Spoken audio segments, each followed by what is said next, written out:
Shall we start? Is that okay? Yeah. People will walk in. So we're 3 speakers in this session, and we're going to really rock it. We're going to move around, but the cameraman doesn't want us to move around too much because then it's not good, but it's just so cool.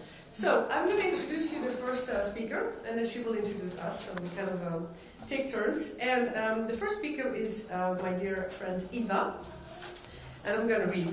She's been born in Cairo, Egypt, grown up in a communist Czechoslovakia, I can say it so well now, Czechoslovakia, and moved to the Netherlands to join her former Dutch husband in '93, a long time ago.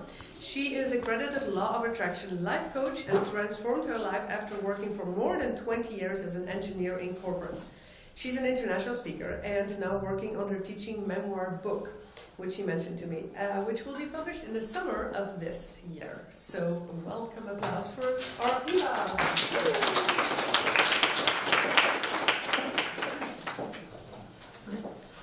Thank you, Rachel.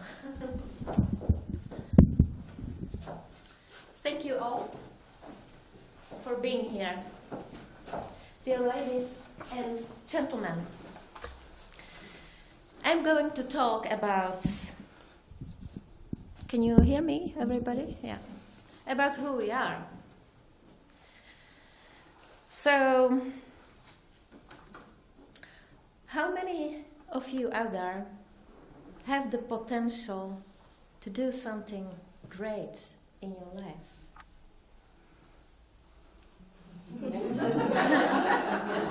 Fantastic. Me too. You know, maybe some of you probably know Marianne Williamson. She's a spiritual teacher. And she said, if you know you're wasting your true potential, you are.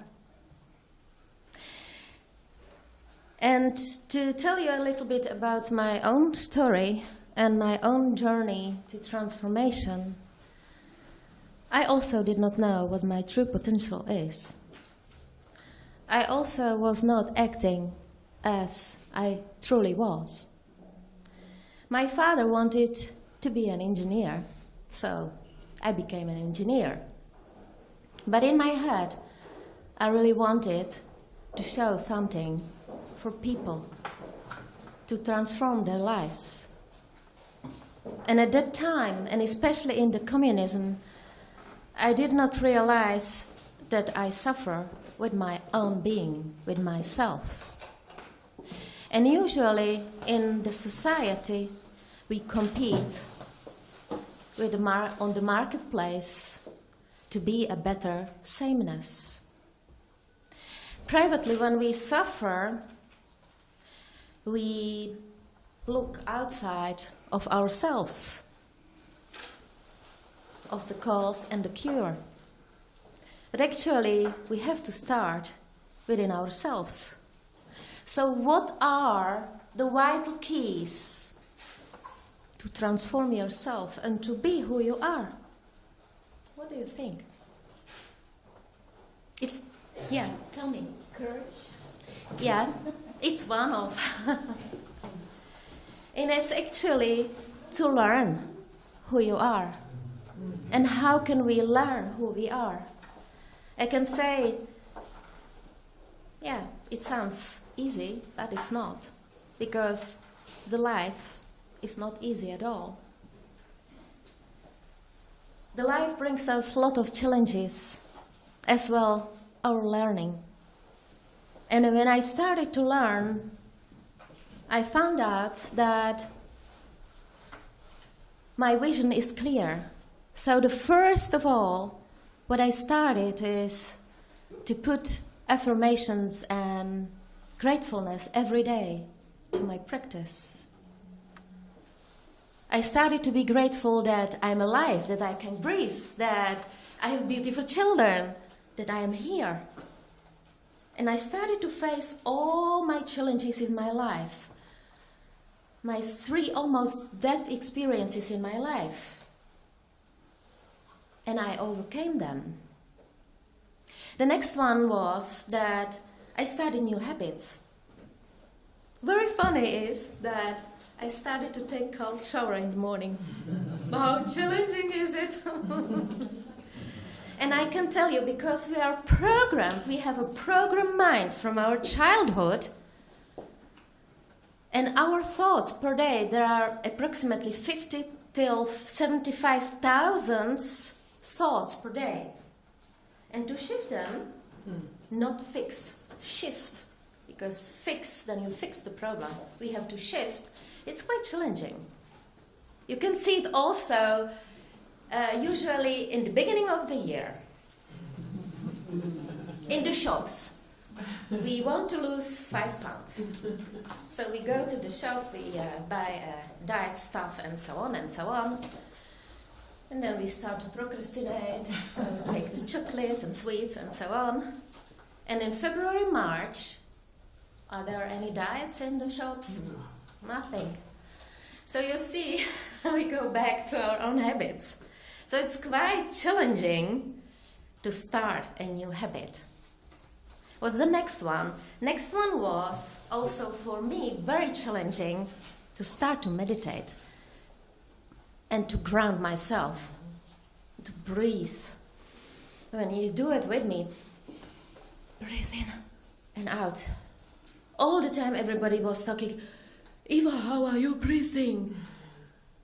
You have a good posture, but it's like, that means that my body, mind and soul was not in alignment, not at all. It was like, so listen to your breath. Be aware of your breath. And the last, in my situation, was slowly change my eating patterns. As I became older, and also women went to menopause, of course, then it was for me also challenging. Bad mood, I cannot remember anything, and so on and so on. And slowly I started to change, so it became new habit that I'm almost vegan. I love meat time to time, but it's also the way of life. And what's the next key was that I really started to love myself. And I knew that I did not love myself because I worked for narcissistic bosses, so probably I attracted it. I'm divorced, so probably I attracted it. And it was for me very difficult to say no, because I'm a foreigner as well, and I'm living in the Netherlands. So, who are you, girl? Yes, yes, yes, yes, yes. I will do everything you ask. When you stop to do this, and it's the same with your work, when you don't do what you love, you don't love yourself at all. And it's the same sometimes to step out of a relationship which is toxic for you. And all the time it depends on you. Only on you. Because what Einstein said, no problems can be solved from the same level of consciousness that created it. So when we learn how to be who we are, then how can we love ourselves more? And finally, the last key is to live who we are. And how can we live who we are? Gandhi said, be the change you want to see in the world. And what I said in the learning process is that a lot of us are competing, comparing all the time. That means that you are not yourself at all. We want to fit in something, in the marketplace, for a better sameness. And think about it. What is better? To be a good original or just only a copy? It's your choice. Thank you very much.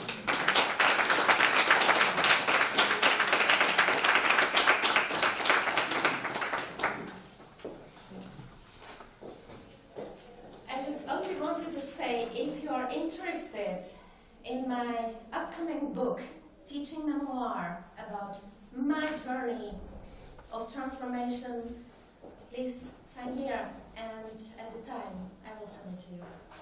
Thank you. Thank you.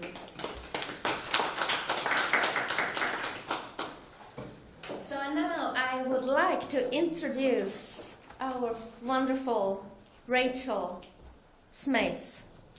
Do I pronounce it good?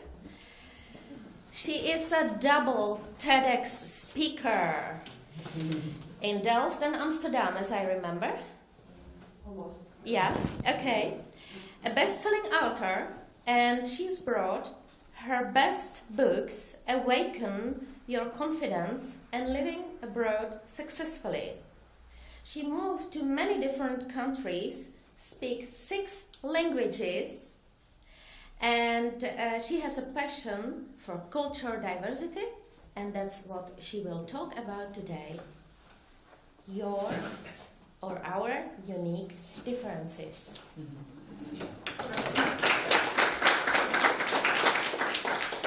Thank you. So, yes, I want to talk today about cultural competence.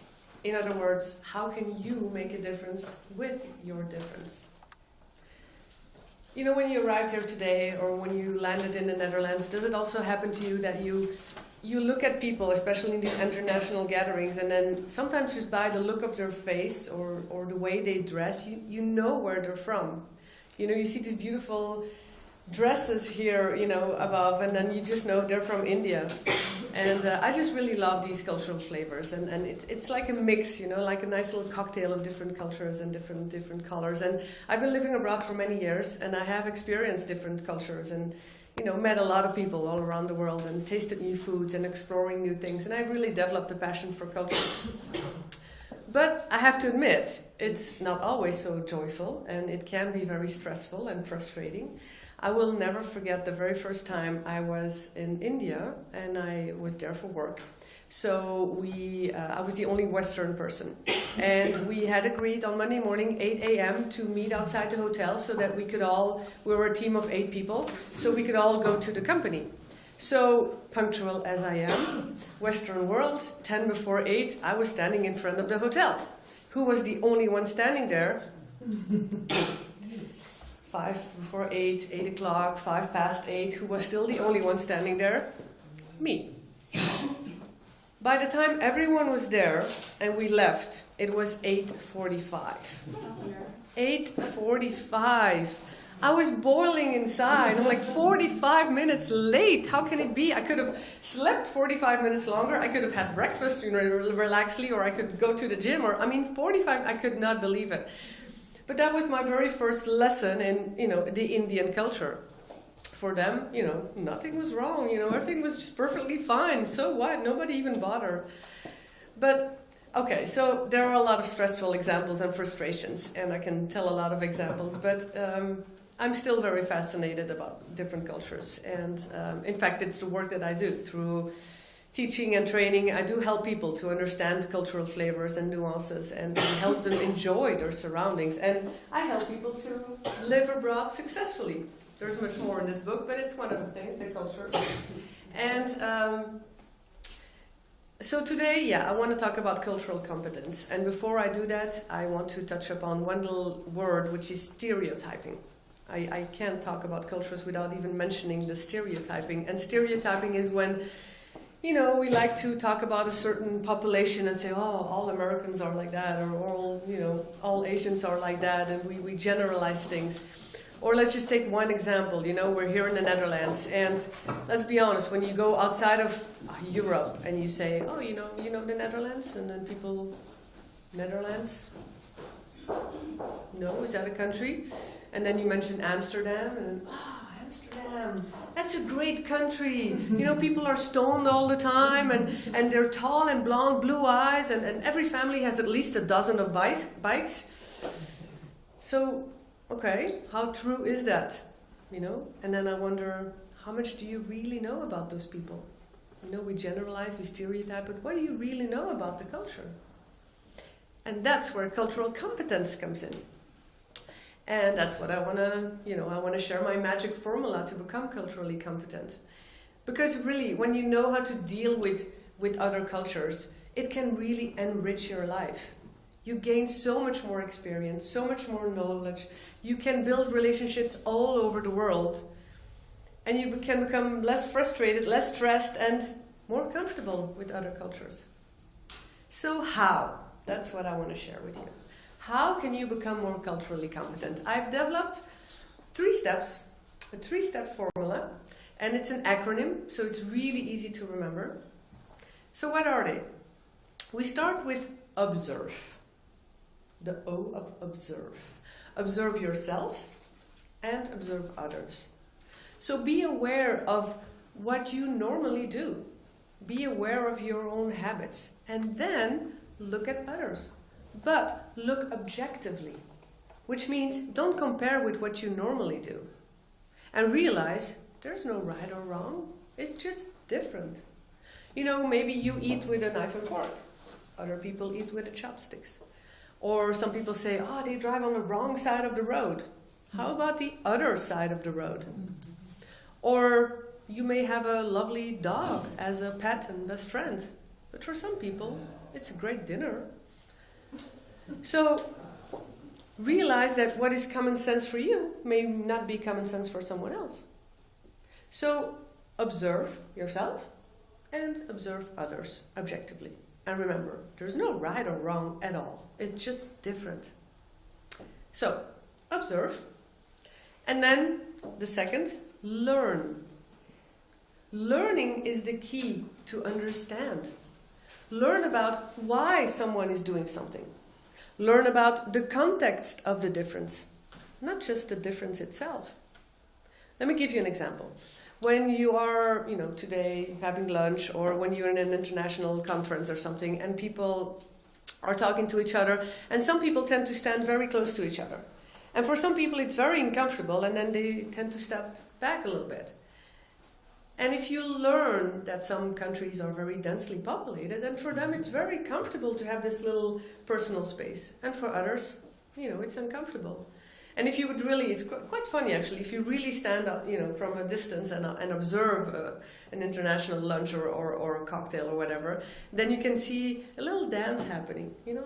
Some stand closer, and then for some, a little step back, and then step closer, and then it's really fun to watch. So learn. Another example is time. Learn that time is flexible. For me, time is punctual, and being late is being rude actually.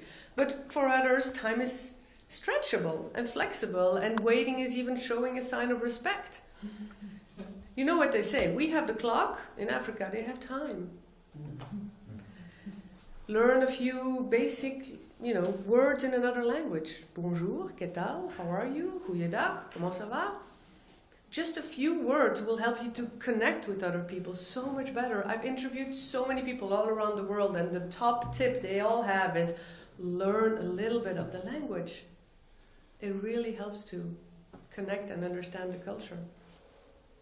So we have observe, O, learn, L, and then exactly, apply, the A, hola, apply. So apply all the things that you learn. If you're greeting a South American, instead of giving a handshake, try a hug for a change. When you're meeting someone who is really late for a meeting, instead of boiling inside and feeling frustrated, maybe you can say something like, I'm glad you made it. And then there is I do have to mention about apply, there is this golden rule. The saying, treat others the way you want to be treated. You know that, right? Now here's a twist when it comes to cultures. Treat others the way they want to be treated. Learn about the culture. And let me give you I love this example from Dale Carnegie in his book when he says, okay, let's say you go fishing. I'm not a fisher at all, but anyway, you know what it is. You go fishing and you have this little hook to hook the fishes. And let's say I love strawberries and chocolate. Now, if I put strawberry and chocolate on a little hook, will I attract any fish? No. I give the fish what they want. I go fishing, I put a little worm on that little hook, and that's, I give them what they want. So that's what you do with other cultures. And I have to say, I'm not saying that you have to agree and love and do all of these cultural practices. No, the message here is be open-minded, be flexible. And I love this quote from Jimmy Carter who says, "We're not a melting pot of differences. We're a beautiful mosaic of different cultures and different dreams and hopes and yearnings." And if there's one thing I want you to take away today, it's this. You know the feeling when you go on a holiday and you land and you step out of the airplane and you have this beautiful blue sky and the ocean or maybe mountains or different colors, and you arrive in this new place and you're so excited. You know that feeling like, oh, this is nice, all these new things and a really great feeling, this exciting feeling. That feeling is what I want you to have when you meet people from other cultures. And remember also, it's a lifelong project. I've been living abroad for many years. I'm still abroad. I'm not Dutch, so for me this is still abroad, and I'm still learning, and I'm still exploring, and I'm still observing. So I want you also to have fun practicing hola. Remember, observe, learn, and apply. Thank you. I also want to mention that I brought my books, and I'm here to sign them, of course, if you like it. And I would like to also I will leave it here, but you can always put your email address, your name and email, because I have a lot of free stuff and cultural international skills and articles and stuff that I'd like to send to you. So if you're interested, if you have a pen, drop your email. And if you have questions, we can have a Q&A afterwards, right? Thank you. Thank you very much, Rachel, for this inspirational speech. Somehow I found a little bit similarity between our speeches. It's really wonderful, and we did not know. And the last speaker I would like to introduce is this beautiful lady, Iman Lakif, Unstoppable. She's born in Morocco, raised in New York City, is an entrepreneur, self-mastery and relationship mentor, and best-selling author of the poetry on relationships.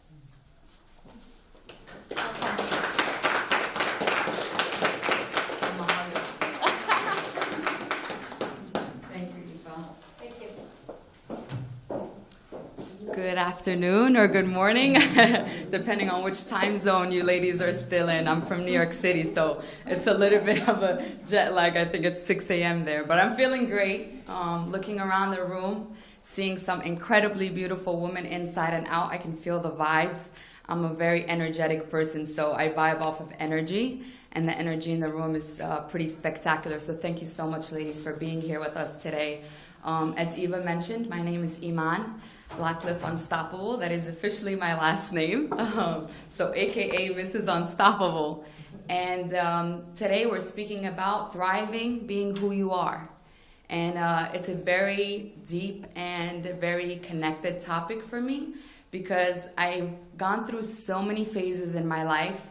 I'm 32 years old right now, and sometimes I joke around and say sometimes I feel like I've lived 70 years already. I'm an old soul in a young woman's body, but I think, in order to really thrive being who we are, we must first know who we are. But most importantly, we must love who we are. And so I want to ask you all this. Do you ever remember a moment in your life in which you stood firm on the ground and said, I know exactly who I am. I know exactly what I want. I know exactly what I want to create for myself. And I know everything that I will not settle for. How many of you ever had that moment in your life? Beautiful, a lot of you. So what are some of the things that bring us to these moments? Our past, our experiences, right? It's very funny because people, our environment, our parents, our religions, and our society have a very clever way of throwing labels and identities and egos into our life, kind of molding who we are in an almost incorrect facade, if you will. it is only us ourselves individually that can really dictate who we are and live that life firmly and deeply in what really matters to us. So today I want to share with you all 2 personal examples that have really been a really impactful and integral part in me knowing who I am, but most importantly, thriving in who I am, and what's helped me reach the levels of consciousness, awareness, peace, success, and joy in my life. And the first one I want to share with you is from my childhood. So childhood is very interesting, right? We all have different childhoods, different socioeconomic backgrounds, different types of parents. Some of us were raised in a single parent household. Some of us were raised in a 2-parent household. Some of us were raised, in foster care with our grandparents. There are so many diverse ways children grow up. Me personally, I grew up fortunate enough in a household with 2 amazing, incredibly supportive parents. I have a queen goddess of a mother.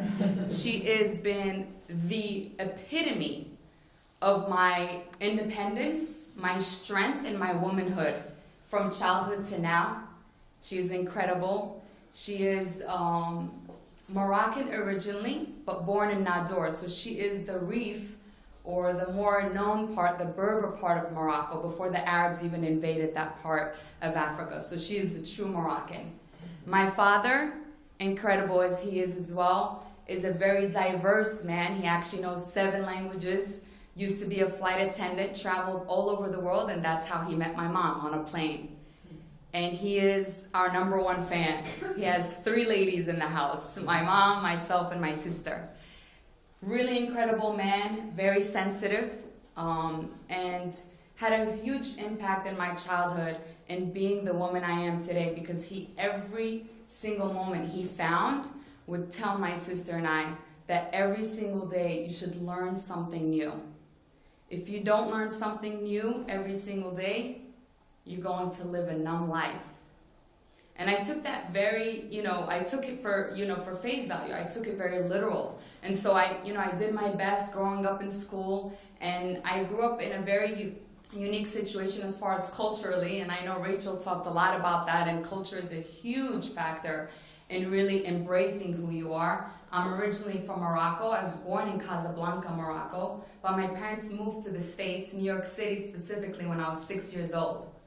So one of the examples I really want to focus on is my transition as a young kid, a 6-year-old girl from Morocco, transitioning to the Big Apple, right? The concrete jungle, as they say. At 6 years old, learning a new language, being in an environment and a culture that is so hectic and vibrant and busy, and the hustle and bustle of New York City, right?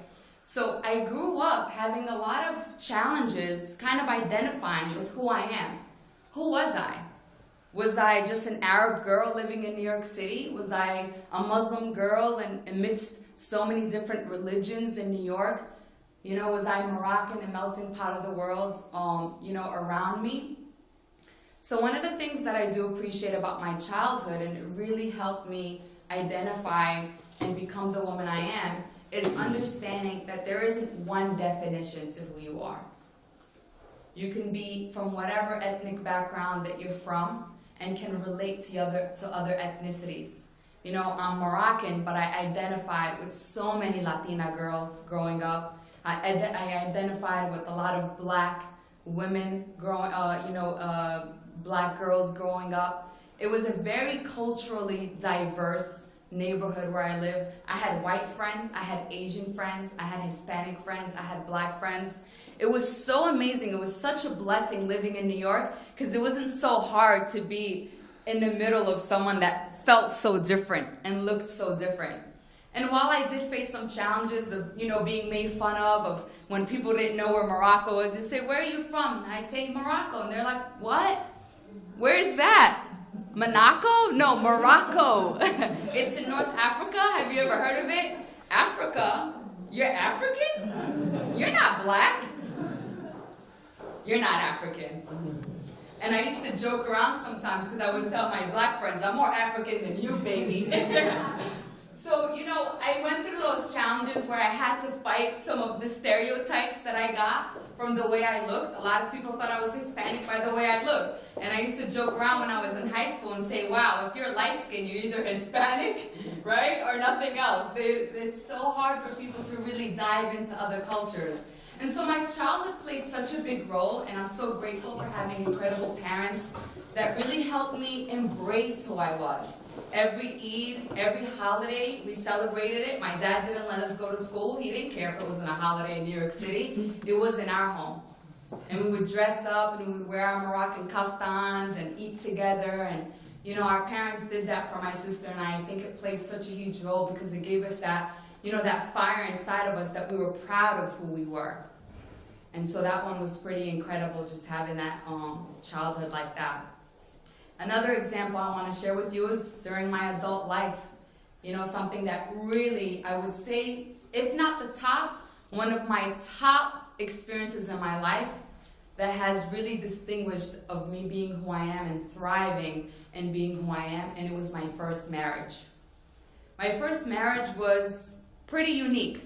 Without getting into the gory details of it, it ended up in divorce. That's why I say first marriage, because I am happily married now to the love of my life and my best friend. And it's my second and last marriage, that's for sure. But my first marriage was one of the deepest lessons. It wasn't the worst relationships, but if I had stayed, I would have definitely been settling.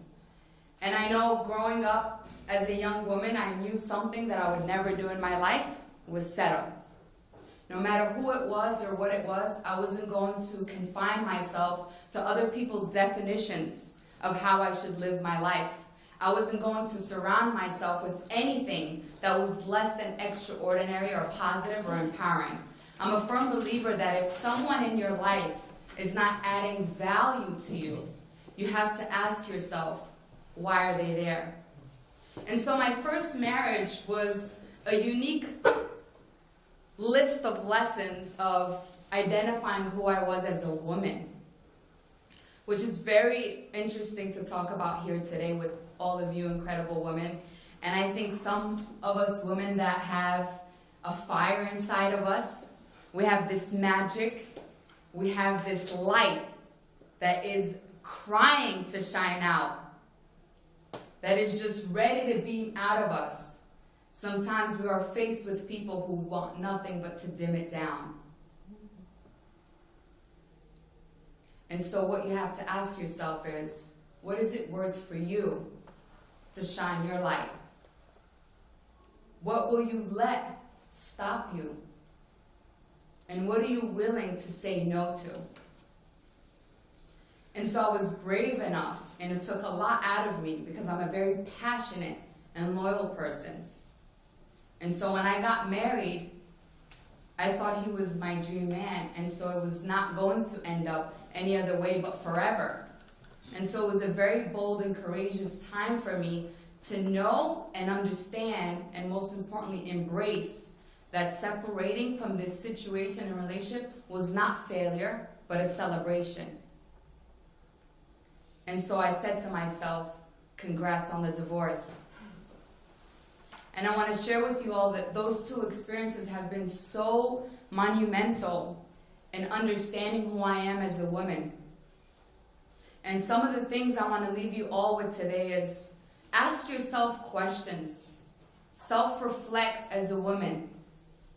There are a few things that I've started to do in my young adulthood until now, and I still will maintain to do them and even get better at them because I'm committed to becoming the best version of myself. And some of those things that I do are, number one, I self-reflect a lot. I journal a lot. I think writing things down is one of the most powerful things we can do, especially as women, because we are the queens of multitasking. And so just writing things down helps us so much to create clarity and transparency in our lives, and it helps us really dig deep in what we want. So self-reflection and journaling. Number two, I would say, is travel as often as you can.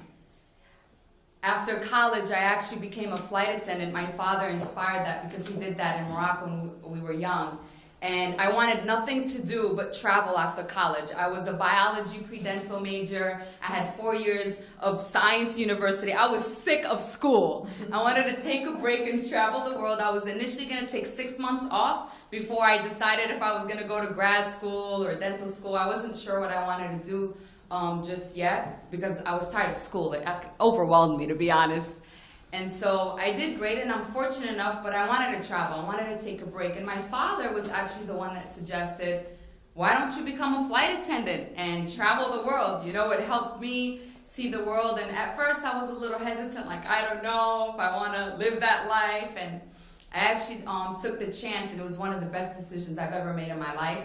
I moved to Abu Dhabi. I was actually a flight attendant for the Etihad Airways, because I knew if I was going to do it, I was going to do it big, right? So I wasn't going to work for no domestic airline. No offense to anyone who's involved in those, but, you know, we like the international trips, right? So I was in Abu Dhabi for 3 years. It was initially going to be just 1 year, so you already know how that turned out. It was great. So I stayed a little less than 3 years, and I traveled the world. And the reason why I say travel as often as you can is because travel enriches our soul. It helps us really find ourselves. Connecting with other people and other cultures, as Rachel mentioned, is so key to who we are. And believe it or not, it is during my traveling, during my time as a flight attendant, that I realized I didn't want to go to dental school. And that this whole time I was actually living this image that I thought I was, that I wasn't. I didn't want to go to dental school. I didn't want to, dig in people's mouths. I didn't want to go to school for another 8 years. So I dug real deep, and I realized that, my blood runs deep for entrepreneurship, for business, for fitness, for health, for wellness. And so I went back home after my time as a flight attendant. I retired. And I went back to New York City, and I started a career in the fitness industry. I became a personal trainer, and in a very short period of time, I became a personal training manager, climbed up the corporate ladder very quickly, and that experience taught me so much in itself. So I want to thank traveling for helping me realize that I didn't want to do what I thought. And that's something that I want to tell you all, that it's okay to change your mind. Don't beat yourself up. It doesn't matter how old you are or how many times you change your mind. It's okay, because the most important thing is that you live your most authentic life. Because I will leave you all with this, and I'll end it here. It is only when we choose to truly be who we are. And when I say truly be who we are, I mean when you dig deep down, you can sit somewhere so quiet by yourself, and you feel the most at peace, the most joyful, and the most powerful. Being who you are, that is when you know you are your true authentic self. Because it is only then can you really reach the happiness and success that you are looking for. And so to thrive being who you are, you have to know who you are and love who you are. Thank you so much.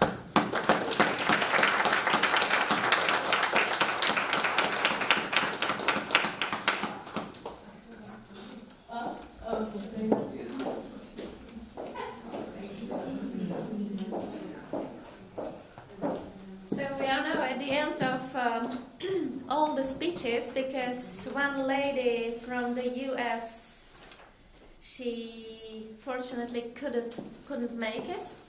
So now we have still space for Q&A, if you want, or feedback, or whatever you want. I'll say something. Hi, thank you for your talk. I'm Giovanna Rossi, and I am from the US. Yay! Stay in the house. I'm also jet lagged, but feeling good. So I love all the different perspectives here, and I would just maybe add, for me and my journey, and I guess that we could add this to each one of what you were saying, is the idea of not judging. So like observing without judgment, right? Because observing with judgment is totally different.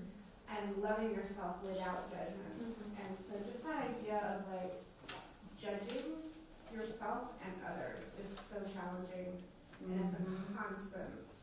And all of this is constant, right? Even though when we figure it out, we're like, then we have to figure it out again and again and again. Yeah, I can. May I say something about it?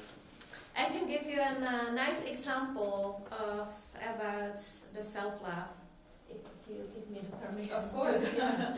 That's what's When I was a young girl around puberty, I looked in the mirror and I thought, what do? I hear something like this. And I only saw the spot on my face. I did not see the Iva. I only saw the spot. So this is also the example that doesn't matter what you told, our age, we can change if we want. And the self-love is a start point. As probably you know, Hague. She's one of my biggest teachers of my transformation. And also her book, You Can Heal Your Life. And when you follow also the nature and a lot of coincidences in your life, then also the challenges you face, there are all the time for a reason. To make you or a better person or different situation, because we have only two possibilities to change. Otherwise it's something will come into our life, or something will come out of us. Yeah. So that's it. Thank you for sharing that. I want to say one thing about judgment. It's actually very interesting because a lot of people hear the word judgment and they think it's a negative thing, but it's only negative if you give it a negative connotation. So judgment can actually be good and helpful sometimes. You know, being a good judge of character is very imperative in your life, and I think you mentioning that is important because it's true. With self-love, a lot of times we will judge ourselves in a negative way, but you can judge yourself in a positive way, meaning like judge your progress so far. You should judge certain things because then you'll be able to track them better and be able to be conscious of what's happening, not only within yourself, but with people around you. So I think that's something that I wanted to share because I want to, like we were talking about shifting, it's like shifting your mindset to even certain words that we're programmed to think are negative, but aren't necessarily negative unless we make them negative. So thank you for bringing that up. Yes? Well, thank you so very much for those wonderful speeches. My name is Beatrice, and I just want to emphasize on the point of positive mental attitude. Because I realize that we have these real voices that go on in our minds that tend to create stories that are more negative than positive, showing you the things that are not working well in your life, showing you you're not beautiful, you're not good enough. And I lost my mom 3 years ago. And my mom had lived for many years with bitterness, unforgiveness, lack of self-control. And we didn't know this until one day prior to her death, when she told us that she was suffering from extramarital affairs, but that my dad had continually exercised and emotional abuse. And what that did to her is that it created an image of this woman who is weak, who is not, worth even living. And that turned into a negative energy that generated pain, sickness, and she died of cancer.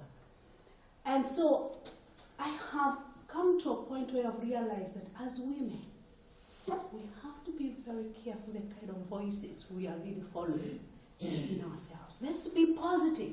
Let's fill ourselves with positive energy, positive people. And I like your example of if the people around you are draining your positive energy, think twice how far you want to go with them. So for me, just to encourage you to maintain a positive mental attitude, it will carry you far. Thank you.